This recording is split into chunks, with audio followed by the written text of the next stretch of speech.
Aduh, hari ini cuacanya sangat panas ya. Tidak juga kok, soalnya hari ini aku memakai baju berwarna putih. Memangnya apa hubungannya warna baju dengan panas? Ada dong, saat kamu memakai baju berwarna hitam, maka bajumu akan menyerap panas lebih banyak dari baju berwarna putih.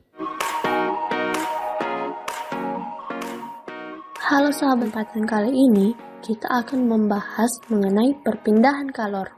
Tapi sebelum itu kita harus tahu dulu, apa itu kalor? Kalor adalah perpindahan energi panas dari benda yang bersuhu tinggi ke benda yang bersuhu lebih rendah. Pada perpindahan kalor terbagi atas 3 macam, yaitu konduksi, konveksi, dan radiasi. Saat kamu menuangkan teh panas ke dalam gelas, teh yang panas itu bersentuhan dengan gelas. Panas dari teh membuat gelas menjadi ikut panas. Itu berarti kalor berpindah dari teh panas ke gelas. Teh panas yang bersuhu tinggi dan gelas yang bersuhu rendah. Perpindahan kalor seperti inilah yang disebut dengan konduksi. Secara ilmiahnya sih dapat dikatakan kalau benda yang dipanaskan, maka partikel penyusunnya akan bergerak. Jika seluruh partikelnya bergerak, itu berarti mereka akan saling bertumbukan dan terus memantul. Pemantulan inilah yang membuat gerakan partikel semakin cepat dan akhirnya suhu benda menjadi tinggi. Karena itulah konduksi disebut perpindahan panas tanpa disertai dengan perpindahan partikelnya. Pada perpindahan kalor secara konduksi, tidak semua benda menerima panas dengan waktu yang sama. Ada yang cepat menghantarkan panas, ada juga yang lambat. Hal itu bergantung pada jenis bahannya. Bahan penghantar panas dibedakan menjadi 2, yaitu konduktor dan isolator. Konduktor yaitu bahan yang dapat menghantarkan panas dengan baik, sedangkan isolator yaitu bahan yang dapat menghantarkan panas dengan buruk. Contoh konduktor yaitu timbal, baja, aluminium, emas, tembaga, dan perak.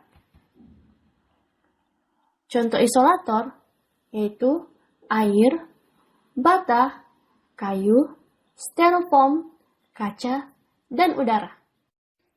Perpindahan kalor yang kedua yaitu secara konveksi. Saat memanaskan air, maka air bagian bawah yang lebih dulu panas.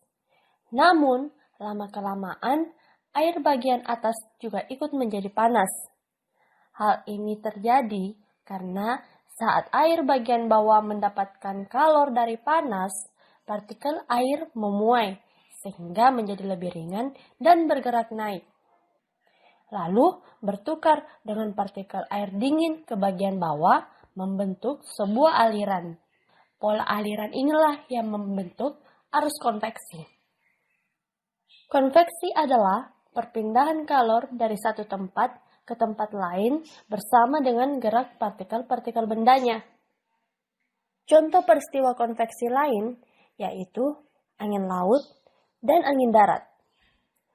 Angin laut terjadi pada siang hari di pesisir. Daratan lebih cepat panas daripada lautan. Karena itulah udara di daratan bergerak menuju ke lautan. Dan udara lautan berpindah ke daratan, maka terjadilah angin laut. Angin darat terjadi pada malam hari di pesisir. Daratan lebih cepat mendingin daripada lautan. Karena itulah udara di lautan yang lebih hangat bergerak ke daratan dan digantikan oleh udara di daratan. Maka terjadilah angin darat. Perpindahan kalor yang ketiga yaitu secara radiasi.